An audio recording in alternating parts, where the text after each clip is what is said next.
안녕하세요. 민족주식사관학계 부이생입니다. 시작하기 전에 요 자막 꼭 좀 읽어주시고요. 구독, 알림 설정, 좋아요 꼭 좀 부탁드리겠습니다. 오늘 장 정말 많이 힘드셨죠? 오늘 장 상당히 힘든 장이었습니다.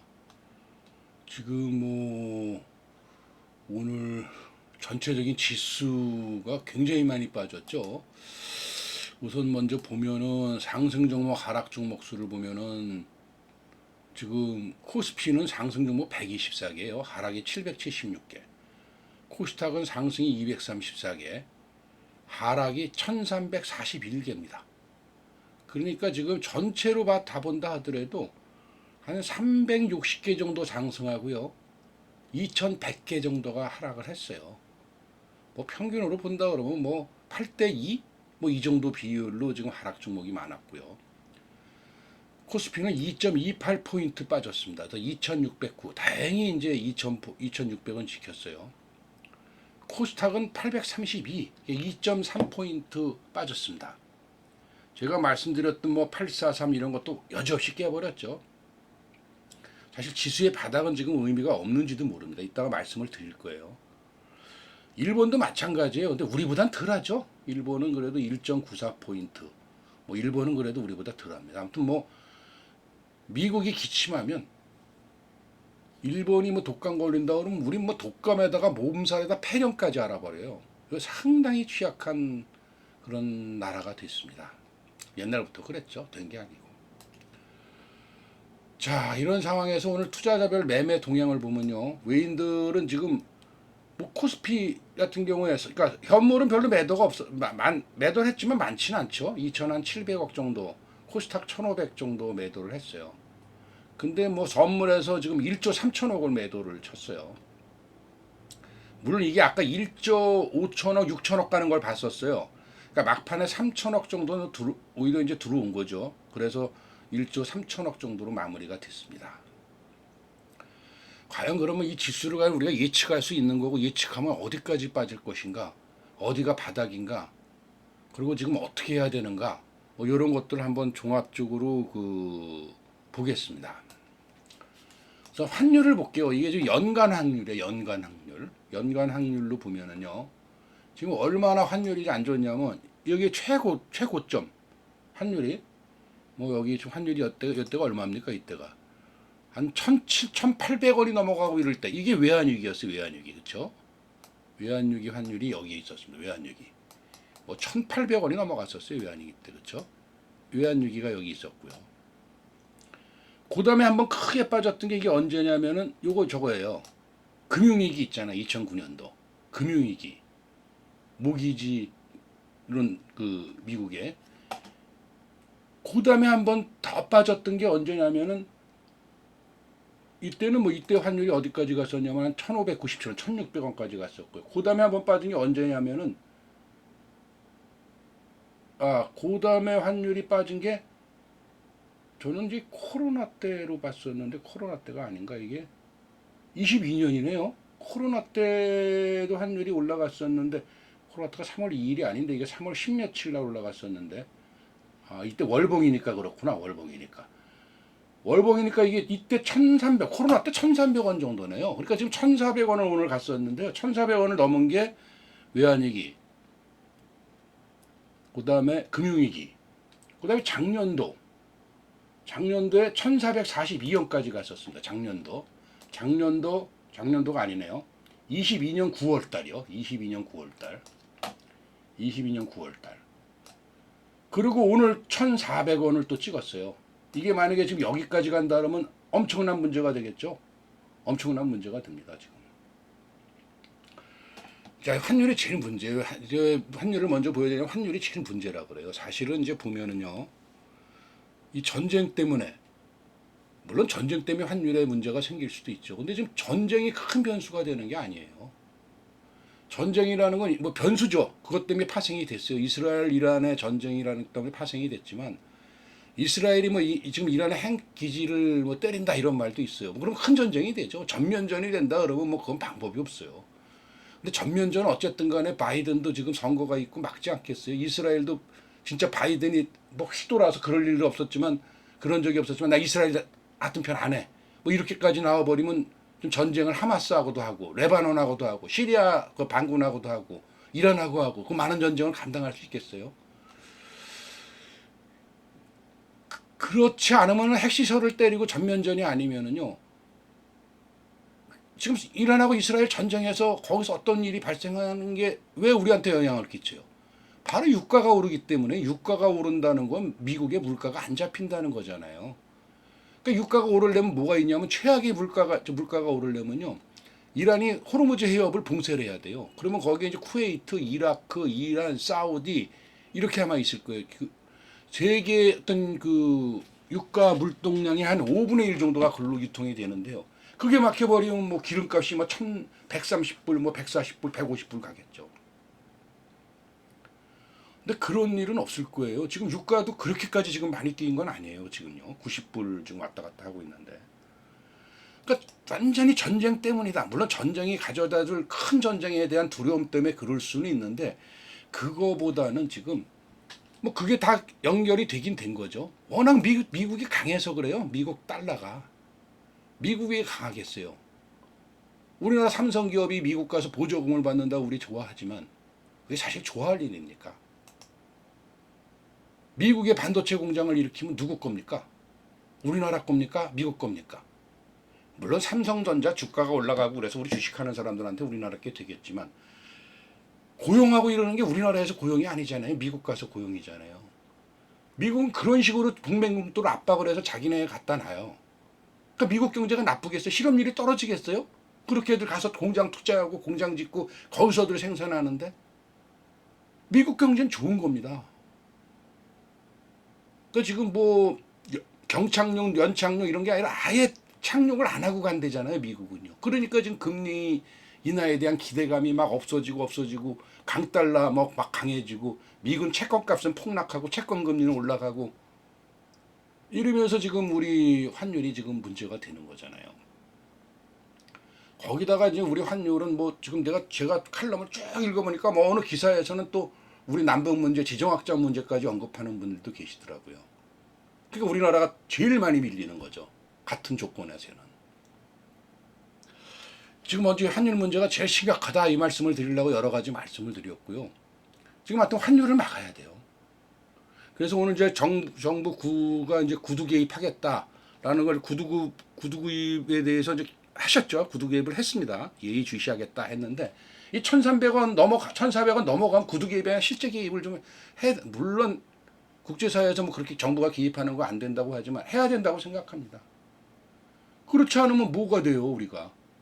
주가만 문제가 되는 게 아니에요. 물론 뭐 환율 올라가면 수출이 잘 된다.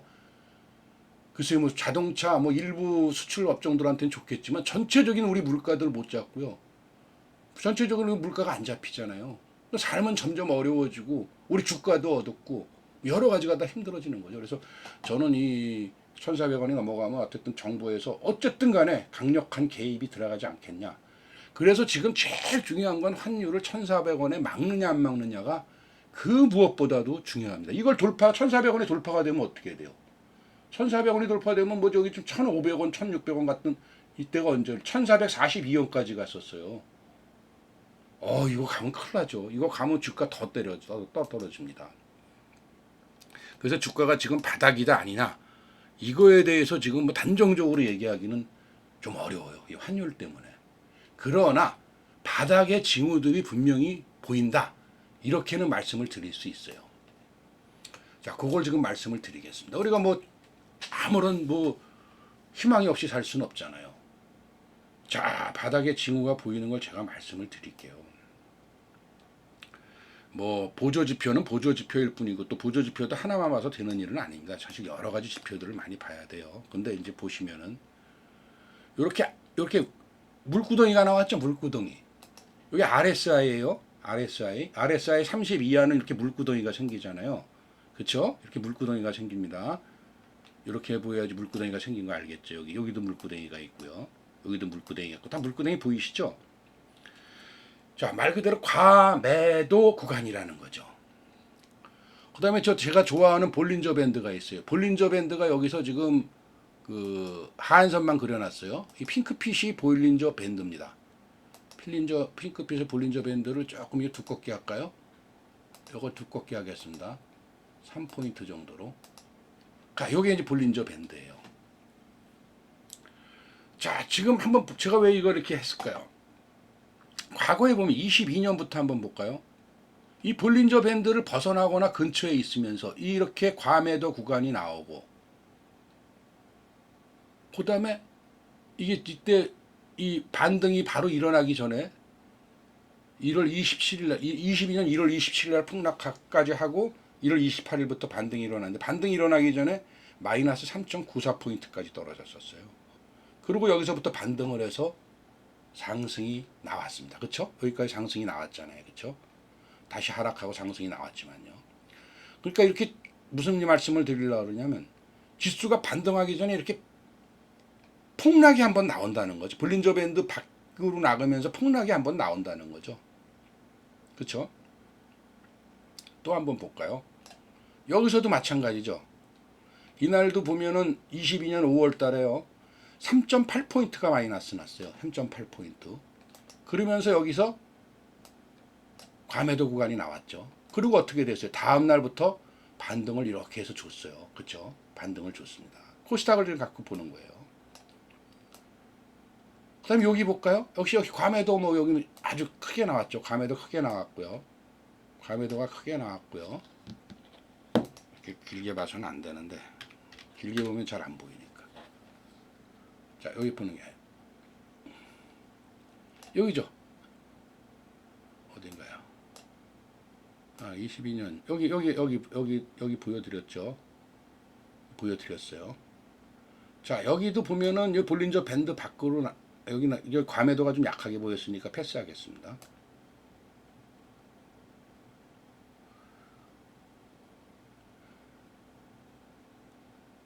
자, 여기 과매도가 지금 많이 보이죠? 과매도 많이 보여요.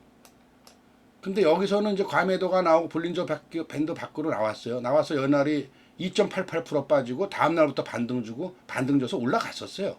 올라갔다 하다가 다시 쭉 빠졌다가 여기 다시 볼린저 밴드 밖으로 나갔죠. 이날이 3.93%까지 빠졌다가 여기서부터 반등을 준 거예요. 이만큼이요. 그렇죠? 750포인트에서 845까지 반등을 줬습니다. 맞죠? 자, 여기도 물구덩이가 있죠. 물구덩이가 있고 볼린저 밴드 밖으로 나왔죠. 밖으로 나오기 전에 어떻게 돼요? 밖으로 나올 때 2.4포인트 빠졌어요. 그렇죠? 2.4포인트 빠지고 반등하고서부터 여기에 한 794에서 여기 우리 922까지 쭉 올라갔죠. 이게 올해 1월 말부터 올라온 겁니다. 그리고 지금 쭉 빠졌어요. 어떻게 됐습니까? 물구덩이 생겼죠. 구덩이 생겼어요. 그렇죠? 구덩이가 생겼어요. 보시는 것처럼 여기 구덩이가 생겼고요. 오늘 몇 포인트가 빠졌습니까? 볼린저 밴드 밖으로 나오면서 2.66포인트가 빠졌어요. 즉 볼린저 밴드 밖으로 나오면서요. 이제 여기서 요만큼 양봉이 하나, 내일 밑꼬리를 주던 양봉이 하나 생기면 어떻게 된다는 거죠? 반등이 나온다는 거죠. 그러니까 제가 말씀드리는 건 볼린저 밴드 밖으로 빠지면서 한 2포인트 이상 이렇게 오늘처럼 강하게 한 2, 3포인트 밀었을 때는 반등 지점이다. 거의 막바지다. 이 말씀을 드리는 겁니다. 이게 지금 희망적인 요소를 말씀드린 거예요. 맞죠? 자, 이렇게 이제 희망적인 요소를 말씀드리면서 오늘을 마감할까 했는데요. 테마주, 뭐 오늘 말씀드려도 지금 맥히겠나 하는 생각이 좀 들어가요. 그래서 그러면은 오늘은 뭘 할까요? 오늘 뭐 말씀을 드려도 오늘 다른 게 안 들어갈 거예요. 어저께 제가 인증 올려드린 거 있죠? 저희 정방 인증이요. 인증 올려드린 거 중에서 지금 자리가 어떤가 한번 볼까요? 자, 요거 한번 볼게요. 테마주를 말씀을 드리려고 그랬어요. 테마주를 말씀을 드리려고 그랬었는데 어제 인증 것 중에서 말씀을 드리는 게 더 낫겠다 이런 생각이 들어갔어요. 오늘 좀 테마주 중에서 뭐 특별한 게 오늘 뭐가 있겠어요? 테마라 그러면 이제 제주은행 뭐 이런 쪽이 올라간 거하고 오늘 자율자동차 올라간 거하고 이런 것들이 테마인데, 아무튼 요거 잠깐 말씀을 드릴게요. 이구산업 이거 끝났느냐? 이거 아직 5일선 이탈 안 했죠. 그러니까 5일선에서 매수하면은 이건 아직 살아있다 이렇게 볼 수 있고요. 대성에너지 이건 이제 전쟁을 봐야 되겠죠. 전쟁을 봐야 돼요. 어제 이렇게 여지없이 거래량 나오고 윗골이 나왔더니 어떻게 돼요? 오늘 밀렸죠? 여지없이 그렇죠. 이런 거를 한번 공부하시라고 다시 한번 리뷰를 해드리는 겁니다. 11선 지지예요. 전쟁을 좀 봐야 되겠지만 더 갈 여지가 있어요. 좀 하락하면서 여기 큰 물량이 나오지 않았으니까요. 그 다음에 SB소프트. 이거 오늘도 큰 상승을 줬어요. 사실은 한 8% 이상 상승을 줬었는데요. 이거 지금 5일선 안 깼잖아요. 그쵸? 지금 옆으로 대롱대롱 하고 있어요. 상한가 가고 나서. 오늘같이 폭락장에도 물론 마이너스 7% 밀었다가 뭐 위로 8%까지 상승을 시켰어요. 15% 변동성이 있었던 거예요. 근데 어쨌든 간에 여기 대롱대롱 가고 있잖아요. 그러면 이런 건 오늘 저점 정도를 손절선으로 놓고 매수가 가능하다 이렇게 볼 수 있고요. 어제 S바이오메딕스 말씀드렸었죠. 오늘 상한가 갔죠. 이거 더 간다고 말씀드렸었습니다. 그렇죠? K엔셀은 오늘 반도체가 밀리면서 더 밀렸어요. 근데 어떻게 됐어요? 지금 240선 지지했죠. 240선. 그러니까 이건 지수가 더 빠지지 않으면 이제 바닥자리다 이렇게 볼 수 있고요. 데이터 솔루션 이거 더 간다고 말씀드렸죠. 오늘 같은 장에서도 밀리지 않고 옆으로 이렇게 횡보하면서 가고 있습니다. 전고점 돌파 가능성이 굉장히 커요. 그래서 이건 5일선 정도에서 매수 자리 한번 보시고요. 토마토 시스템은 오늘 뭐 급등을 하다가 다시 급락을 시켰어요. 오늘 거래량도 좀 터졌습니다. 추세선이 죽은 건 아니에요. 그러니까 뭐 여기 21선 정도 이탈하거나 이런 데서는 다시 잡을 수 있다 이렇게 보이고요. 한빌레이저는 오늘 최저점이에요. 그래서 최저점을 계속 깨는 거는 일단 여기서 쌍바닥을 만들고 올라가기 전에 일단 놔두세요. 그게 좋습니다. 흥구석유 이거는 뭐 어저께 역시 거래량이 나오면서 음봉을 줬기 때문에 오늘 조정이 예상된 거죠. 지금 5일선 지지 중이니까 역시 이거는 전쟁과 관련이 있는 겁니다. 중앙에너비스 이것도 마찬가지죠. 같은 입장이라고 보면 돼요. 어저께 역시 거래량 터지면서 이렇게 됐으니까 역시 전쟁에 따라서 더 갈 수도 있고 안 갈 수도 있는 겁니다. 전쟁 뉴스를 좀 봐야 되겠죠. 자, 이 정도로 해서 한번 보여드리고요. 오늘 핫한 테마는 사실은 제주은행 뭐 이런 것들이었어요. 근데 제주은행 이런 것도 역시 그 해지 종목이잖아요. 해지 종목. 해지 종목이기 때문에 지수에 따라서 어떻게 될지 달라지기 때문에 요거는 다음에 테마 리뷰할 때 해드릴게요. 지금 뭐 보셔야 별 큰 의미는 없으실 것 같고요. 그 밖에 이제 뭐 본다 그러면 더 궁금해 하시는 종목들이 뭐가 있냐. 그럼 삼성전자 하나만 더 말씀을 드리고 오늘 마무리 짓겠습니다. 삼성전자 아까 장중에 제가 운영하는 그 텔레그램하고 카톡방에 말씀드렸죠. 안 들어와 계신 분은 올려드리는 영상 밑에 그 주소 있으니까 들어오시면 돼요. 아니면 텔레그램이나 네이버 밴드에 민족주식사관학교 치시면 됩니다. 요건 지금 오늘 저점이 어디 찍었어요? 79,400원. 그래서 79,000원이 1차 지지선. 그 다음에 78,000원이 2차 지지선. 이렇게 보이고 있어요. 근데 아마 지금 지수가 더 이상 안 무너진다는 전제. 환율이 문제예요. 이것도 지금 삼성전자가 끌고 가니까 지수는 코스피는. 79,000원 지지. 여기서부터는 슬슬 매수를 해나가도 된다 하는 자리로 보입니다. 자, 좋은 하루 되시고요. 어려운 장, 계좌 변곡을 위해서 계좌 한번 바꿔보기 위해서는 같이 매매하실 분은 오세요. 매매하시고 공부도 하시고 멋지게 한번 좋은 인연 맺어가시죠. 감사합니다.